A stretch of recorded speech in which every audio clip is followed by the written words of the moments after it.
So you're looking at the Poco X8 Pro, right? So this phone is basically built for one thing, power. If you're a gamer or just hate when your phone lags, this might be your next best friend.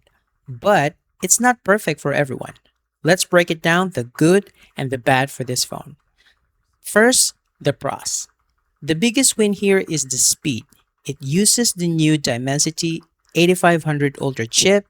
In simple terms, it's fast like playing heavy games at the max setting. It doesn't get too hot either because it has a huge cooling system inside. Then there's the screen. It's super bright, 3500 nits. That means even if you're standing outside in the middle of a sunny day, you can see everything clearly. And the battery? It's massive. At 6500 milliamps battery, most people can go 2 days without charging it.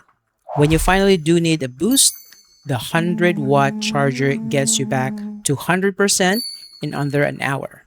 And plus, it's tough. It has a IP69 rating, so it can handle a lot of dust and water without dying. Now let's talk about the cons, because there's a few here. If you're a big selfie person or love taking professional photos, you might be disappointed. The main camera is okay, but the ultra wide and front cameras are just average. They don't look great when it's dark outside. And also, the software, HyperOS 3, comes with a lot of junk, meaning pre-installed apps you probably don't want. You have to spend some time deleting them and turning off annoying notification.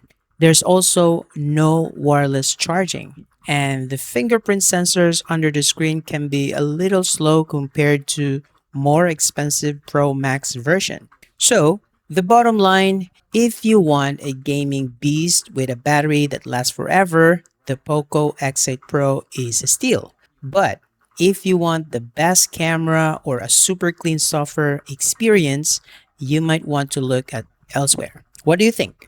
Are you okay with trading camera quality for that extra gaming power? Let me know in the comment section below.